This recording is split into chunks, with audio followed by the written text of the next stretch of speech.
मैं रवीश कुमार। चीखने का जी चाहता है, मगर किसके सामने चीखें और किसके शहर में। इसलिए बेहतर है यह चीख अपने भीतर ही दफन कर दी जाए। आपको याद होगा कि 1000 बार बताया है कि कैसे इस देश को एक नेता ने अपनी सत्ता की भूख मिटाने के लिए फेक न्यूज़ की आग में झोंक दिया। अब वही जनता फेक न्यूज़ की आग से खेलने लग गई है। एक झूठी खबर फैलाई गई कि मैतेई महिला की कुकी पुरुषों ने हत्या कर दी है। यह खबर दिल्ली की थी और बहुत पुरानी थी, मगर उस फेक न्यूज़ ने मैतेई पुरुषों की भीड़ को आदमखोर बना दिया। 2 महिलाओं को निर्वस्त्र कर घुमाया गया और उसका वीडियो अब सामने आया है, जिसमें भीड़ उन महिलाओं के जिस्म से खेल रही है। हम इस वीडियो को नहीं दिखा सकते क्योंकि YouTube के नियम हमें दिखाने से रोकते हैं, लेकिन आप जानते हैं कि फेक न्यूज़ ने कैसे लोगों को, खासकर हिंदी प्रदेशों में, भीड़ को एंटी मुस्लिम भीड़ में बदला है। यह वही फेक न्यूज़ है जिसने मैतेई मर्दों की भीड़ को कुकी महिलाओं के खिलाफ आदमखोर और हैवान बना दिया। हिंसा का यह वीडियो फेक नहीं है। पुलिस ने इसकी पुष्टि कर दी है और कहा है कि गिरफ्तारी की कोशिश हो रही है, लेकिन 2 महीने हो चुके हैं, कोई गिरफ्तार नहीं हुआ है। कुकी महिला को निर्वस्त्र कर घुमाने का यह वीडियो 4 मई का बताया जा रहा है। अभी सामने आया है क्योंकि आप जानते हैं कि मणिपुर में इंटरनेट 3 मई के बाद से ही बंद कर दिया गया है।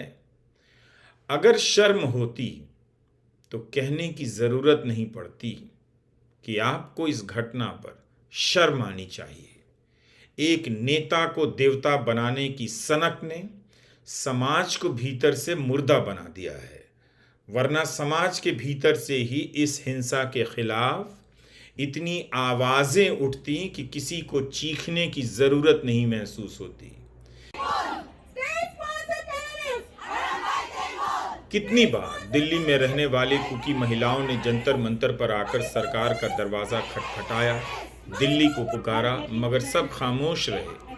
कुकी महिलाओं ने हर तरह से कोशिश की कि राज्य की हिंसा काबू में आए और शांति हो, प्रधानमंत्री हस्तक्षेप करें, लेकिन किसी ने उनकी आवाज़ नहीं सुनी। गोदी मीडिया का साम्राज्य अपने बादशाह की सेवा में लगा रहा।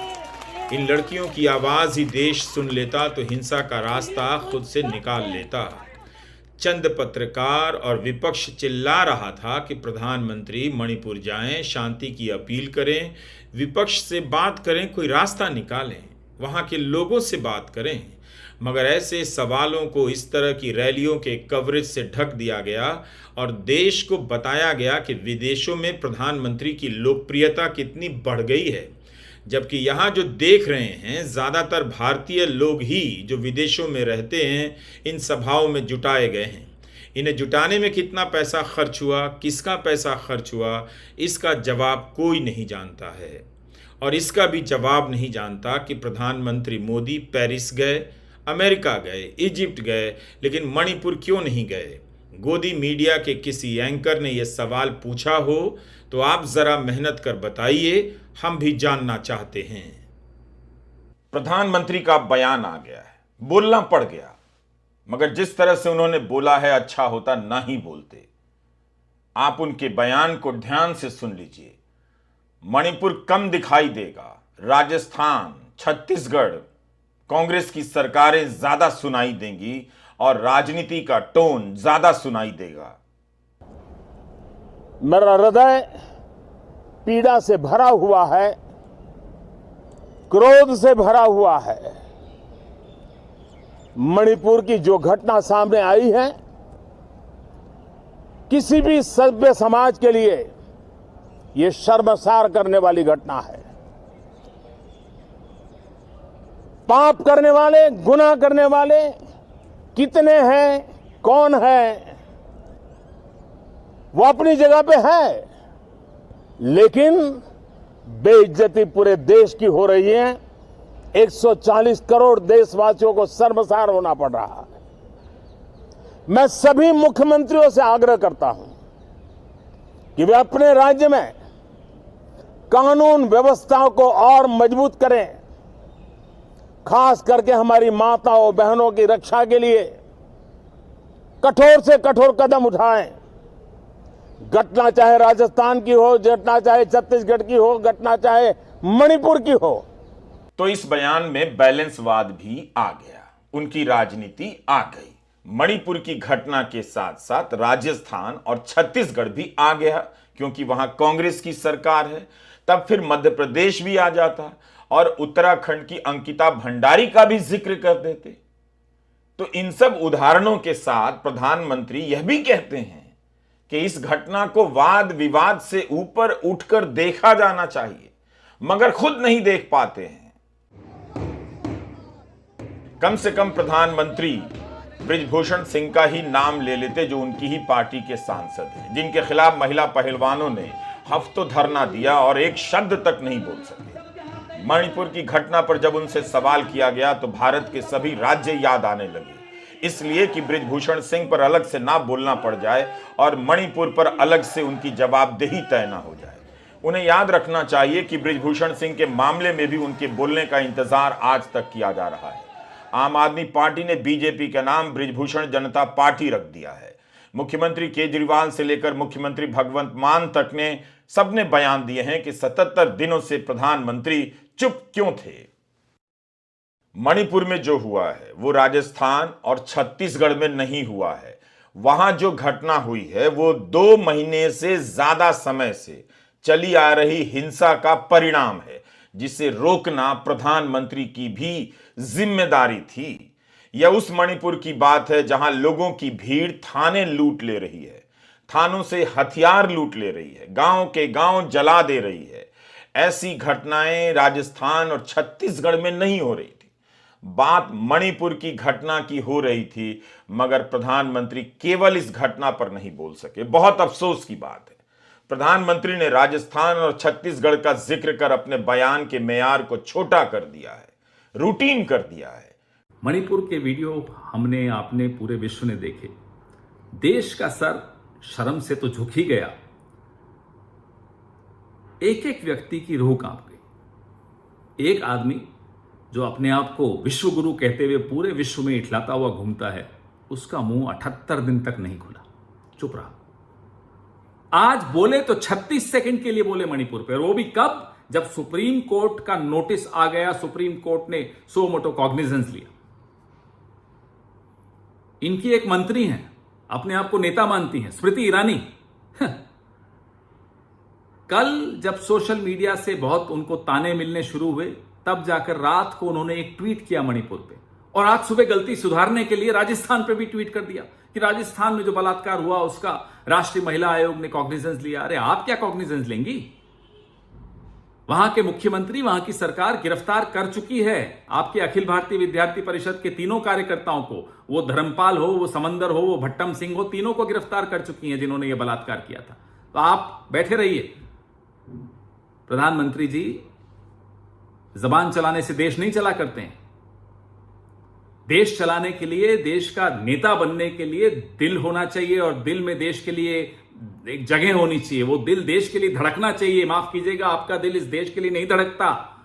बिल्किस बानो पे जो चुप रहे, वो मणिपुर पे क्या बोलेंगे? नहीं चाहिए इस देश को विश्व गुरु। इस देश को प्रधानमंत्री चाहिए, एक ऐसा नेता चाहिए जिसका दिल हो, और वो दिल भारत के लिए, इंडिया के लिए धड़कता हो। आप तो भारत और इंडिया में भी विभाजन करा रहे हैं। ये विभाजन की राजनीति जो आपकी है, आज उसी का खामियाजा पूरा देश भुगत रहा है, मणिपुर भुगत रहा है। प्रधानमंत्री को बोलना था, मगर इसमें भी केवल उसी घटना पर कहा। मणिपुर, ओवरऑल मणिपुर पर उन्होंने अपनी चुप्पी नहीं तोड़ी है। राजनीति शुरू हो गई है। स्मृति ईरानी ने प्रधानमंत्री के बयान के जिस हिस्से को ट्वीट किया है, उससे पता चलता है कि वीडियो सामने आने के बाद ये राजनीति की तैयारी कर रहे थे कि किस तरह से बयान में सभी को लपेटना है, ताकि मणिपुर की घटना कमतर नजर आए, या फिर उसके साथ साथ दूसरे राज्यों की घटनाएं भी उतनी ही गंभीर नजर आए। स्मृति ईरानी ने प्रधानमंत्री के बयान के जिस हिस्से को ट्वीट किया है उसी से साफ हो जाता है। PM@नरेंद्र मोदी जी ने सभी राज्यों के मुख्यमंत्रियों से अपील की, महिला सुरक्षा, सम्मान एवं संरक्षण हेतु समर्पित भाव से काम करें। घटना चाहे राजस्थान, छत्तीसगढ़ अथवा मणिपुर की हो, महिलाओं के खिलाफ अपराध करने वालों को बख्शा नहीं जाएगा। इसे कहते हैं घोर राजनीति। मणिपुर के वीडियो से देश हिल गया है, मगर बैलेंस ठेला जा रहा है कि घटना चाहे राजस्थान या छत्तीसगढ़ की हो, अपराधियों को बख्शा नहीं जाएगा। ऐसा ही ट्वीट स्मृति ईरानी महिला पहलवानों को लेकर कर देती। कांग्रेस की सरकार याद आ गई, मगर अपने सांसद पर लगे आरोपों पर बोला जाना चाहिए, यह याद नहीं आया। सुप्रीम कोर्ट के चीफ जस्टिस की एक बात याद रखिएगा, उन्होंने सरकार से कहा, सरकार के प्रतिनिधि से, कि कौन जानता है कि यह अलग थलग था या कोई पैटर्न है। चीफ जस्टिस DY चंद्रचूड़ ने अटॉर्नी जनरल R वेंकटरमणी और सॉलिसिटर जनरल तुषार मेहता से कहा कि एक्शन लीजिए वरना हम हस्तक्षेप करेंगे। चीफ जस्टिस ने कहा कि हम उन वीडियो से बहुत परेशान हैं जो मणिपुर में 2 महिलाओं की परेड के बारे में सामने आए हैं। हम अपनी गहरी चिंता व्यक्त कर रहे हैं। अब समय आ गया है कि सरकार वास्तव में कदम उठाती है और कार्रवाई करती है। यह बिल्कुल अस्वीकार्य है। सांप्रदायिक संघर्ष के क्षेत्र में लैंगिक हिंसा भड़काने के लिए महिलाओं को साधन के रूप में इस्तेमाल करना बेहद परेशान करने वाला है। यह मानवाधिकारों का सबसे बड़ा उल्लंघन है।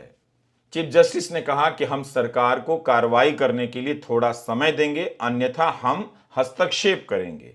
2 महीने पुरानी घटना है ये।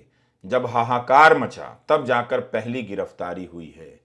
इस भीड़ में कितने लोग शामिल थे सही कोई नहीं जानता, मगर संख्या 900 से 1000 भी बताई जाती है। देखते चलिए कि गिरफ्तारी एक पर रुकती है या फिर 100, 200 या पूरी भीड़ गिरफ्तार की जाती है। राज्य के मुख्यमंत्री बीरेंद्र सिंह का भी ट्वीट आया है, उनका भी दिल हिल गया है, जबकि यह घटना पहले ही मीडिया में रिपोर्ट की जा चुकी थी। सोनिया गांधी ने प्रधानमंत्री से मुलाकात की और मणिपुर पर विस्तृत चर्चा कराने की मांग की है। इंडियन एक्सप्रेस की सुकृता बरुआ ने अपनी रिपोर्ट में लिखा है कि कुकी जुमी समुदाय की इन 2 महिलाओं का जो वीडियो सामने आया है, इनमें से एक ने बताया है कि पुलिस ने उन्हें भीड़ के हवाले कर दिया। पुलिस तो भीड़ के साथ थी जब भीड़ उनके गांव पर हमला कर रही थी। पुलिस उन्हें घर से उठाकर ले गई और थोड़ी दूर बाद सड़क पर छोड़ दिया। हमें पुलिस ने भीड़ के हवाले किया है। यह हुआ है इन महिलाओं के साथ। और महिला विकास मंत्री स्मृति ईरानी और प्रधानमंत्री नरेंद्र मोदी इस घटना की निंदा में साफ साफ बातों का उल्लेख नहीं करते हैं, बल्कि राजस्थान और छत्तीसगढ़ की घटना को भी मिलाते हैं। इस हिंसा के कारणों को समझिए, ये नस्ली हिंसा है। एक समुदाय दूसरे समुदाय की महिलाओं को, बच्चों को, मर्दों को मार रहा है, हमला कर रहा है। आरोप है कि राज्य की पुलिस मैतेई समुदाय के साथ हो गई है। राज्य की मशीनरी नाकाम है। जो हथियार लूटे गए हैं वही अभी तक सभी के सभी वापस नहीं आए हैं। इसलिए मणिपुर पर चर्चा जरूरी है। लेकिन आज साफ हो गया कि मोदी सरकार के लिए मणिपुर की घटना किस हद तक मायने रखती है। उन्हें इस पर भी ईगो हो गया कि लोगों ने सरकार से सवाल पूछ दिया। आप खुद देखिए कि पीयूष गोयल ने कहा क्या। हम तैयार है चर्चा के लिए। तो मुझे लगता है कि ये डाइवर्जनरी टैक्टिक विपक्ष का चलेगा नहीं। सरकार पूरी तरीके से डिस्कशन के लिए तैयार है, लेकिन विपक्ष चर्चा से भाग रहा है। सरकार ने सदन में घोषणा कर दी है। हमने कल ऑल पार्टी मीटिंग में भी सबको कहा था कि हम चर्चा के लिए तैयार हैं। अब उनकी तरफ से अड़चने आना ये साफ जाहिर करता है कि बंगाल में जिस प्रकार से हिंसा की घटनाएं हमने देखी, इतने सारे भारतीय जनता पार्टी के कार्यकर्ताओं ने अपने जीवन का बलिदान दिया, जिस प्रकार से हम महिलाओं के बहुत ही घृणा के दृश्य राजस्थान में देख रहे हैं, छत्तीसगढ़ में देख रहे हैं, महिलाओं के साथ जो दुर्व्यवहार हो रहा है कांग्रेस शासित प्रदेशों में, उससे भागने के लिए, उससे छुपने के लिए शायद कांग्रेस ने देखा जब सरकार मणिपुर की चर्चा करने के लिए तैयार है तो अब वो भाग रहे हैं चर्चा से, और जिस सदन में वो कार्रवाई नहीं चलाने देना चाह रहे हैं तो उसमें ये नया अड़ंगा डालने का कोई मतलब ही नहीं। कांग्रेस बनाम भाजपा की राजनीति किसने बनाई? कांग्रेस बनाम भाजपा की राजनीति का रूप सबसे पहले प्रधानमंत्री ने दिया, उसे आगे बढ़ाया स्मृति ईरानी ने, और उसके बाद पीयूष गोयल भी अब कांग्रेस की सरकारों का इसमें उल्लेख कर इस राजनीति को आगे बढ़ा रहे हैं। मणिपुर पर चर्चा से कौन भाग रहा है, कौन चुप है? देश देख रहा है। 3 मई से वहां हिंसा हो रही है। प्रधानमंत्री ने शांति की अपील नहीं की, वहां का दौरा नहीं किया, वहां के लोगों से मुलाकात नहीं की। इस भीड़ में इस महिला के दोस्त का एक भाई भी था। जमीन मेरी है, चूंकि संख्या ज्यादा मेरी है, इस राजनीति ने लोगों को आदमखोर बना दिया है। आप हाउसिंग सोसाइटी के अंकिलों, एनआरआई अंकिलों से पूछिए कि मणिपुर में जो हुआ उसके लिए कौन जिम्मेदार है, किस तरह की राजनीति जिम्मेदार है, जो लोगों को इस दुस्साहस से भर देती है कि वे किसी महिला को निर्वस्त्र कर दें और घुमाएं और उसके शरीर के साथ जो चाहें वो करें। आप मानेंगे नहीं, क्योंकि आप फंस गए हैं। आप इस राजनीति से अब बाहर नहीं निकल पाएंगे।